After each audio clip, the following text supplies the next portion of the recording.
Here it is, the first look at Total War Warhammer 3 gameplay. Today we'll be testing our mettle in an epic new game mode, Survival Battle. Survival battles drop us into the heart of enemy territory. To prevail, we'll need to deploy our defenses by spending supplies on a variety of barricades, projectile towers, traps, reinforcements, and buffs.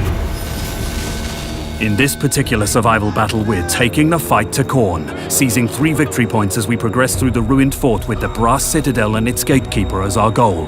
But our invasion into Khorne's domain will be hard fought. We'll be repelling 3 waves of lesser demons before going toe-to-toe with an exalted bloodthirster.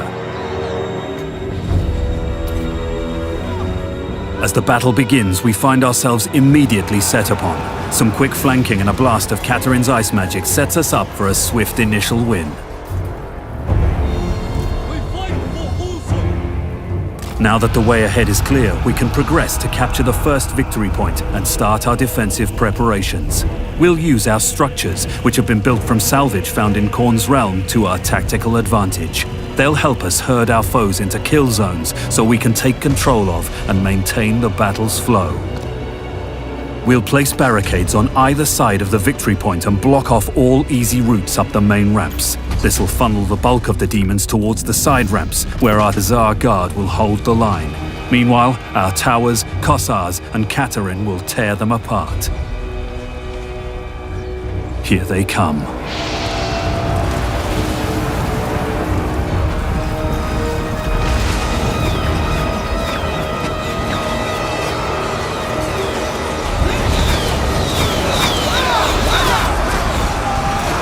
Katerin uses her Law of Ice to quickly slide between engagements. To help ease the load on our Hussar Guard, we'll use her devastating Frost Fang ability and Heart of Winter spell.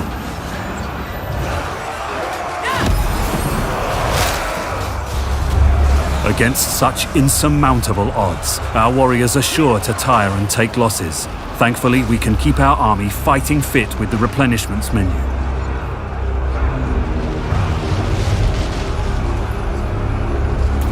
Likewise, we can dramatically improve a unit's performance with the upgrades menu, where we'll buff weapons, armor, and other essential items. But that won't be enough to take us to the Brass Citadel. We'll need to call fresh troops into the slaughter with the recruitment menu.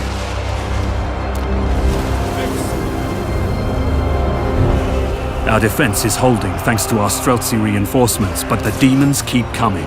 Our goal lies beyond the first victory point, and we need to press onwards. With the bulk of the enemy in one convenient narrow corridor, a decisive charge from our winged lancers should put a swift end to their assault.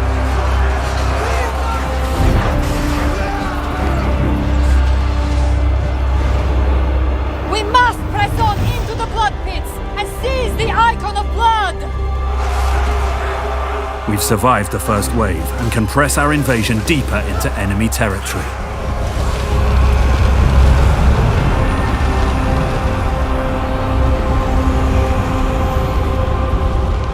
The defense of the second point begins shortly. We've only a brief respite before the demonic hordes come anew, and haven't much time to arrange our units and structures. As we progress, we'll expand our pool of available troops, summoning higher-tier units to meet the challenge of an ever-growing threat.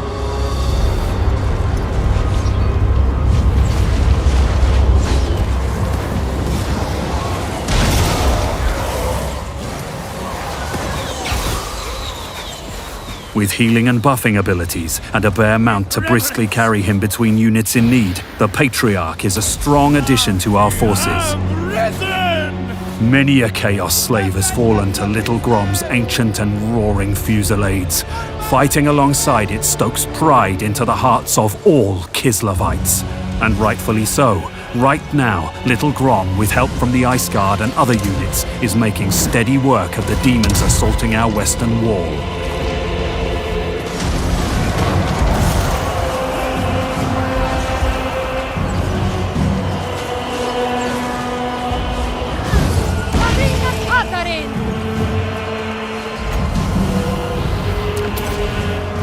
But where our western defense is prevailing, our eastern flanks are in danger of being overrun. A second artillery unit should help even the odds.